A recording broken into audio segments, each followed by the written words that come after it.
Even as a fairly new guy in the gacha type games, I know very well of how messed up this system can be.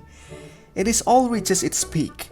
When I played a game called Toho Lost World, I stumbled across a banner that makes the players are slightly unhappy. The rate of getting the feature banner character is incredibly low, and most importantly, it has no guaranteed. You'll get this character, there is no guaranteed. Fortunately, I am actually lucky enough to get this character from the free pools banner, which apparently only have 0.5% possibility of getting it, and no guarantee. Amazing, right? But not all people can be lucky.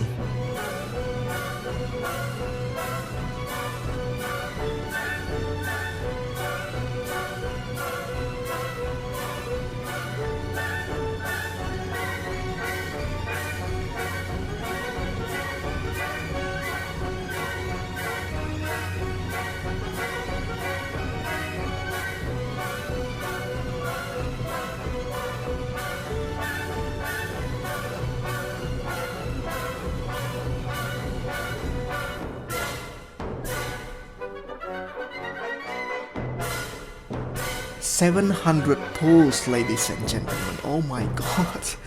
So, this event raises a question in my mind. Is it actually legal to have a gacha system like this? Well, gacha is a word originated from Japan, describing a toy dispensing machine called gachapon. Hence, people who are getting some things from these machines are doing gacha. Typically, you put some coins in the machine, pull it off, and you got this mysterious capsule. What's inside the capsule? We don't know, but it must be one of the things that are on the label, right? This gacha system can also be known as the loot box system in the game. And however, unlike the real gachapon machine, the gacha in the game are historically being incredibly awful. The game using the dreaded system called random number generation, or as we know very well being abbreviated as RNG. The important stuffs that the players want are usually pretty damn low on rate. To compensate that nonsense, the game usually have a guaranteed system.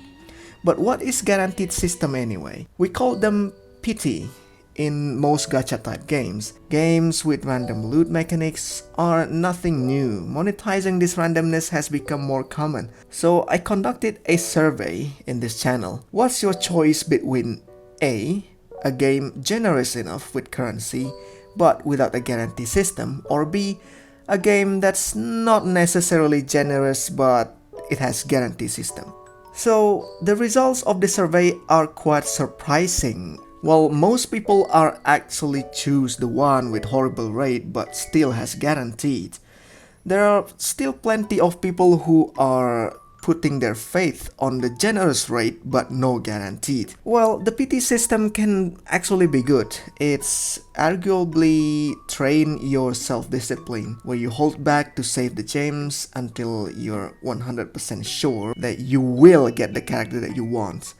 The actual amount required for a guarantee can differ from game to game, potentially up to like 100 to 500 pulls in total, which would be quite a mighty quest for most of the free-to-play players, right? Every now and then you might come across people declaring how much they've saved for a particular unit, or even just for a potential release of a unit, with community members cheering on them, asking how long they've been saving or how much they've done to amass this hoard of a thing.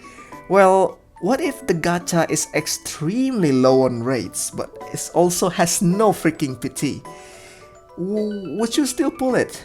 Well, surprisingly, based on the surveys, mostly, yeah. Why not? Well, yes.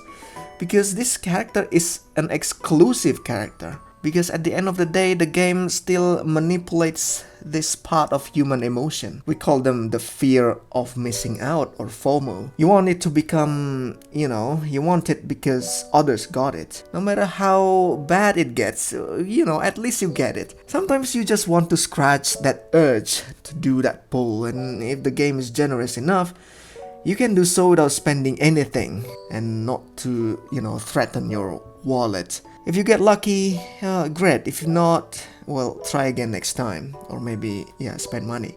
Even for a guarantee system, gacha type games still have the value in getting the copy of a characters, which means if you are rich enough, you can get some copies of the games. I think we call them limit breaking, uncapping, or constellation upgrades, as in raising the upper limit of the character. How much of a unit changes depending on how many copies you obtain can range anywhere between minor improvements or just completely transforming playstyle. There are a few questions regarding this, and have you ever wondering, is gacha equals gambling? It can be yes, it can be no. Well, legally speaking, probably in the US, well, it's not gambling if it has guaranteed system. Gambling means you pay money to have a chance of winning something or nothing at all. Gacha games and loot boxes are guaranteed to give you something. It's not necessarily what you hoped for, as you will get some sort of prize, just not always a good one. But without guaranteed system, I can say gacha is a full gambling. And that's actually lead to a problem that people can spend money without getting anything. And yeah, the proof is actually on this many screenshots of Facebook groups in Atoll, Lost World, and Reddits. And yeah, it's kind of weird. And I just don't know a lot about gacha stuffs. But what do you think? Do you think every gacha games need to be guaranteed, or is it not? Let me know in the comment section below.